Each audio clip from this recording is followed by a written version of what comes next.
Wow, time runs fast. I think now it's time to make a wrap-up of a very successful first exhibition day here at Formnext 2022. And I'm very happy that I have some very special guests here with me on stage. And I'm very happy, Petra, that you made it again after a very, very busy day, a very busy exhibition day, that you made it to our stage here, Aim for You stage in Hall 11. Petra Haarburger, she's president of Mesago, and she is here with some special guests from the international business. So I may introduce John Fay. He's Deputy Senior Commercial Officer at US Commercial Service. Kline, he came here directly from, you're here since Saturday. Yes. You said to me. Came in from Tokyo. Yeah, from Tokyo. You came since Saturday in Germany. Yep. He's president at Gardner Business Media. And Duff Woods, he came from London, I learned. Yeah. President AMT. AMT is the Association for Manufacturing Technology in US. So, richtig. We can switch to German if you like. That would be fine for me, good for me. I think we're in the minority, although I think that would make my job a bit more easier this evening. But our job's not to make your job easier. Yeah, right. This is not what we're here for, right? No. I understand totally. So you get my first question in English, Petra, no problem. Yeah. We want to have your impressions of your first day here. You had tons of discussions and conversations. What is your first impression? Well, look at my face. What is my impression? I think I had a wonderful, magical day, actually. And what was magical? What was magic? I don't know how many people I talked to, but I saw so many happy faces and so much relief in getting the family back here on not only here on stage but on the show floor. And I guess it's just what we live for. It's our passion, bringing people together. And if you see that this really works, and you saw so many intense discussions on the booths, and even outside, people just met, and it was just, I just said, it's like a big family gathering. It's quite a big family, but no, I think it was just what we are here for, and I just have a good feeling after the first day, although there are 3 more to come, but the first day always is a good introduction. If you compare to last year's or the last years, is there something different, or is it, feeling like coming home and everything is as it was before? Or well, actually, I just had a meeting with one guy coming off stage, and he said, like, oh, driving here is even better than Christmas. And I said, like, woo, that's really great to hear that, No, I think... It's not because of the radio program, isn't it? It's just because of the feeling coming home? I think so, yeah. Okay. But I think it is a little bit of a combination of having the family back again, but I think we all experienced the last 3 years were tough, and not being able to meet up in person, not being able to feel this, and I guess this was just one thing that everybody's so relieved and happy to do it again, although we had this big opportunity and the luck. We had a Formnext last year. It was smaller, but still, we didn't have this very long break. But still, it's different because, nobody's wearing masks anymore here. So I really have this feeling we overcame this COVID thing, and that this is really now belonging to our lives somehow, but no longer influencing us so badly. So this is just a relief, and this is for me also. I always said we're back for good now. It's not really changing anymore. It's a mix of these, the pandemic is maybe a little bit more over. Yes. Not a little bit more. It is over. Yeah. Don't talk to our health minister. No, you're right. We should have invited him. That would have been interesting, by the way. So, no. Let's skip this difficult topic. And, let me move on to the international affair. Definitely. Formnext is clearly heading international. And I want to have the opportunity when I have you here on stage. What is the main goal behind Mesago or Formnext going so international? And maybe you give us or the audience a picture how international Formnext already is. Well, I mean, what we do is we service the industry, and we look at where the industry is really based at. And I mean, this is why we have such nice company here on stage, because obviously the US is one of the biggest markets if you look at additive manufacturing. And I think this also leads us wherever we go. It's not like I mean, I love to travel, it's not that, but I think really looking at what serves the industry and to see where can we really bring a benefit to the industry. And this is partnering up with the right ones, but definitely also looking at where is the industry heading. So but where is it heading? Well, so where are you heading? Where is Formnext internationally? I think the US is the next target. We'll have a nice roadmap to look at, but starting next year in Austin with the format, but then really heading for the big thing in 24 where we really want to go to Chicago.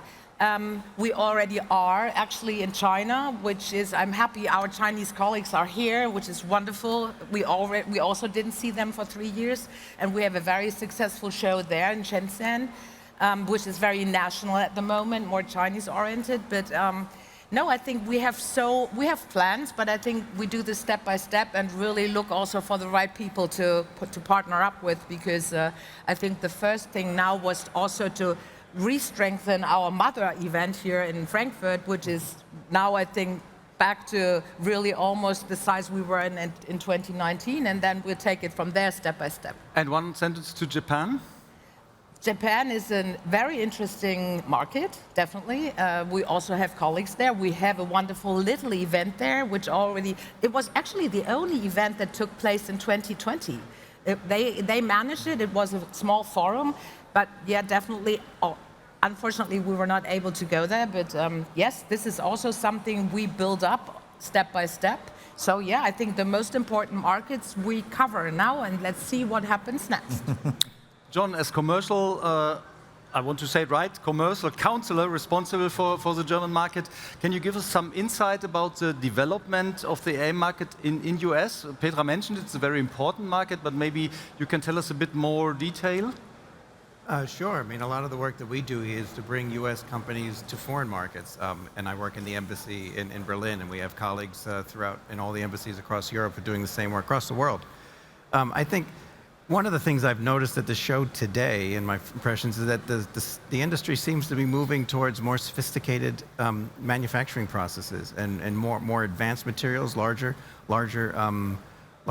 products. And I think that this actually plays very well for U.S. industry, because we do well when we're talking about advanced manufacturing, sophisticated manufacturing, and I think that's where additive manufacturing and the strength of the U.S. market kind of converges. But there's so huge a market in U.S. Why do companies from U.S. come to Europe or come to Germany? What is the impression that they need this market? So, it's a huge market. They can stay there and have a lot of customers by their own. Like the Chinese do. Like the Chinese, exactly. These are the biggest markets. It's an interesting point, and I'll let my friends over here talk about that a bit more as representatives from the private sector, because I'd like to hear what they have to say. But it's something we struggle with, I think, sometimes in our capacity as commercial officers and specialists promoting U.S. companies overseas, is that the U.S. market is big. It's a great market. In fact, it's a great market to invest in as well. And I'd recommend any companies here that are thinking about expanding their operations look at the U.S. market as a natural next step for expansion and investing there. But the truth is, the United States is a huge market, but it's still only 5% of the world's population. And so the rest of the world represents opportunities that are just on an unbelievable scale. And I think we are always pushing U.S. companies, not just in additive manufacturing, but in every sector, to get out. And yes, the U.S. market's great, but go explore the world, because the opportunities there are vast. They're almost endless. Before Rick and Doug answers, I thought you would say, because here's the technology better or something like that. But well, I mean, there are great opportunities to partner with firms in other markets as well. And I think actually U.S. companies are stronger when they partner with foreign companies. A lot of the work that we do in the embassies is not so much just helping companies sell. We're helping them find, yes, distributors, but also partners. And those often become solution partners that they partner with and go and tackle third markets. So it's it's a little more complicated than us just saying that there's great technology here or they're very wealthy customers. I mean, especially in this sector, it's a very complicated ecosystem. Okay, is it really so complicated from the point of view of your readers and users, Rick? I think that there's certainly complexity to the market, and you've got a lot of multinational companies that are based in the U.S. that are doing business globally already. So having companies come to Germany to service the European market by coming to this show, they're serving both U.S. and European companies.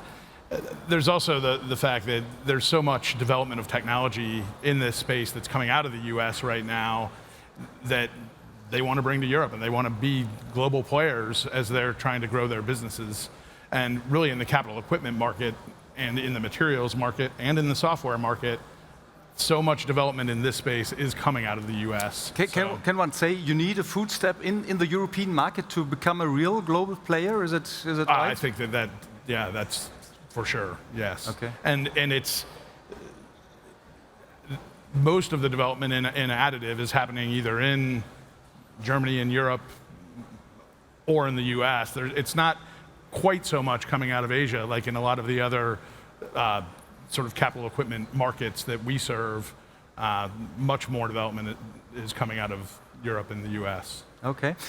We talk about Asia a bit later. First, I want to know from Doug, I think you have some insights about the strategy of the US companies. Maybe you can share from your members the strategy, the goals. Where are they heading and why are they heading internationally? I mean, one of the nice things about American companies is there's a level of innovation that's kind of just built in with a lot of people in the United States, right? I hate to say it this way, but we're not afraid to fail. So we'll try things. Edison tried 10,000 times before he got that light bulb thing straight. We're comfortable pushing the envelope and testing out what can happen in an innovative area. And there's no shame that goes along with it. It's part of the process. And I think you develop an entire generation of entrepreneurs when you can think like that. And luckily, we also have the financial markets that allow that, encourage that, and support that. And so that combination really helps. And so the university structure helps. I mean, over here, the Fraunhofer Institutes, you've got some really great things that are done here in Germany to do that. We were late in catching up in that game and figuring out how to put an innovation center out there to connect the dots between the two. But that combination, I really think, has been fantastic. And as John pointed out, we have a really big market already, so it's easier for many of our new companies to get started and have sufficient market just in the United States. But the reason they come to things like Formnext, it's in as much they want to be able to prove that they can sell their products in Germany and Europe, because that's pretty difficult sometimes for smaller, medium-sized American companies. It's as much this event. This event is the premier event. If you want to show off that you're great in anything from materials all the way through to service bureaus and everything in the middle, for additive manufacturing technology, you want to show it off here. And I think that's why you see as many American technology companies here at Formnext, and why we've partnered in the United States, because this model is the model you want to use for being able to bring that technology to the marketplace. But Petra, when we hear something like that, is then the strategy of internationalization not a weakening point for Formnext in Germany? So it's a discussion I think we always have we had at the very beginning, because you always think like you cannibalize your own event. Something like that, yeah. Which never happens, actually, as far as we experienced it. Because if the market, wherever you go, is big enough, then there is always more opportunities for everybody to come. But as you said, Doug, I think the one thing is you have this mother event where everybody reunites, where you see it's the international leading event. But then still you have markets where there's additional, I would say, business being done, and also different businesses. So I think as far as we experienced, and maybe I have a very good example. For example, we do the SPS, this automation show, and it's in Nuremberg. And the first real brand event we did was in Italy. And I mean, looking at Germany and Italy, and it's even the northern part of Italy, it's Parma. And you look Parma and Nuremberg, and you would think like, well, we will have less visitors from Italy. The contrary was the result. We had even more people coming from Italy and more people going to Italy. So What, it's like sort a of marketing- nurtured. a marketing effect, It nurtured something. each. Well, I think at the end, the brand, the event got stronger, and everybody knew.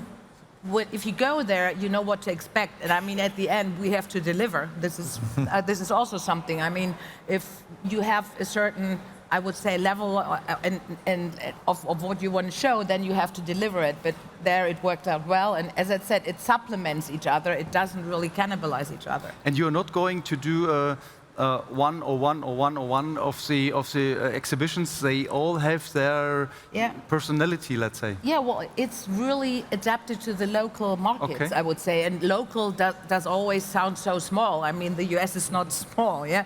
But I think you have different needs, you have a different culture, you have a different mentality. And so business is being done differently in the different cultures. And I think this is something you always have to keep in mind. So it's not only about size? Not at it's- all. No, and it's about doing this with the local people. As I said, we partner up with them and we'll do this. Originally, my colleague Konstantin would have sat here. Unfortunately, he couldn't come, but we'll have people in the States who do business with our partners in the States. We do the same in Japan. We have Japanese colleagues. I mean, not only that I don't speak Japanese, but it's like they just do business differently, and they want to talk to Japanese people and not to us. So I think it's localizing. And the event is The event, differently? yes, it is. So you have other booths and other lectures? Different other colors as different- well. I mean, if you go to China or Asia, you can also look at manga comics. They just look very different from what we like. Yeah, that's it, because they like different things, yeah. Yeah, and they are used to different things. Very true. Yeah. Doug mentioned earlier that there are some reasons for the companies to come here because it's a special event. I want to pick out one of these aspects because you said the American companies, they are very special in doing business, and they are special in they don't look at the failures, they look at the chances. That's what I got from your speech. And I want to point out the digitalization. We had a speech this morning with connectivity, and I think we have a lot of, it's not really coming fast forward with digitalization. Is it a problem here in the German market as you see it from US, or how do you judge it? That's really interesting. So again, not to kind of talk bad about how we do things in the US. We used to be really dynamically the drivers of what was happening in machine tool technology, as an example, in the United States. And then we kind of slipped away from that and kind of got off focus and got in some different areas. And Germany really became kind of one of the premier locations for able to doing that technology, right? What the good part of us kind of missing the boat and kind of letting that one slip away a little bit, we're a lot better now, is we started focusing more on software, electronics, semiconductor, interoperability, so really getting things with the internet and those types of technology, which are now the key drivers of what really is digital manufacturing today. So we've been able to play a pretty quick catch-up game in the United States. Well, we lost a little bit of space. We really figured out what we were really good at doing and adding that automation and digital content, which is core to what you see in additive technology. Additive is really brought about to the greater span of users across the globe, how digital drives manufacturing, right? It's the epicenter for that, and that stuff we're actually pretty good at. Rick, if you have a tip for the German spectators here, when we're looking from US, what would be a topic we have to look at? What must we work on? Is it digitalization, or do you see other topics to get more success here? No, I think digitalization is the key, and I'll tell you something I've seen a lot of at this event that really is a great. Well, it's something we saw in mass at the Jimtov show that Doug and I were both at in Tokyo, which was automation. And to see the amount of automation that's going on here at this additive event is really impressive, and it really highlights the fact that additive is a technology that is now about high volume manufacturing and is becoming a mainstream technology for really the industrial world, and that is really the reason why we at Gardner and AMT are so excited to be bringing Formnext to the United States, because it is about industrial additive, cradle to grave, beginning to end, And there isn't an event like that. There's not an event like that in the United States now, but we will be bringing that event with our friends here in Germany to the US market. Yeah. Okay.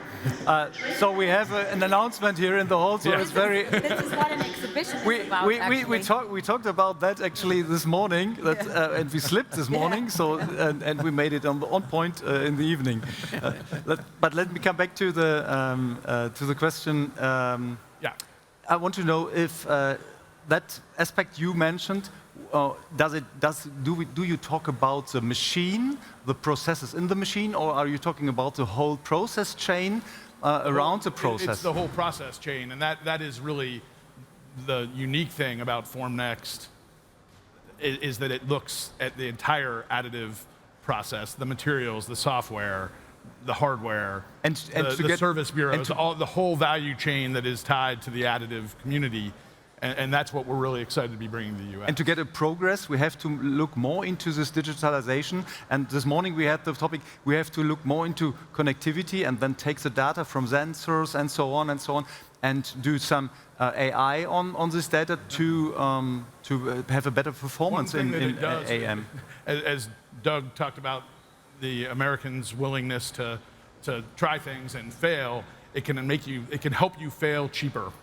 Using this technology, because you don't have to get prepared to make 1 million of something and get all of the tooling and all of the other investment that's required to do that. You can fail faster and fail cheaper, which is that's good. It's a good way to run business. Fail early, yeah. Then you fail cheaper. Yes. Yeah. that's all saying. Yeah. So I think. The announcement already brought it. The preview that we are coming to an end of Formnext today, not this year. Fortunately, we have 3 days left, but today. What will you do tomorrow in the morning at first? What is your first step into the exhibition? What is your first appointment? Actually, tomorrow morning, I think I will be here because there's a really interesting talk of 2 people I really like a lot. So I will just sit there and look at them. That's what I'm going to do at 9 o'clock. It sounds as we have prepared that one. Yes. No, we haven't. But really, But we didn't. You did. But we didn't. No.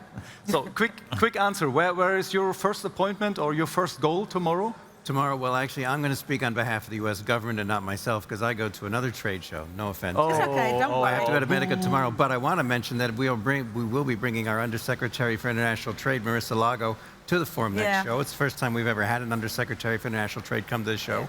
And it makes sense that she's coming, because this is a very important sector to the United States.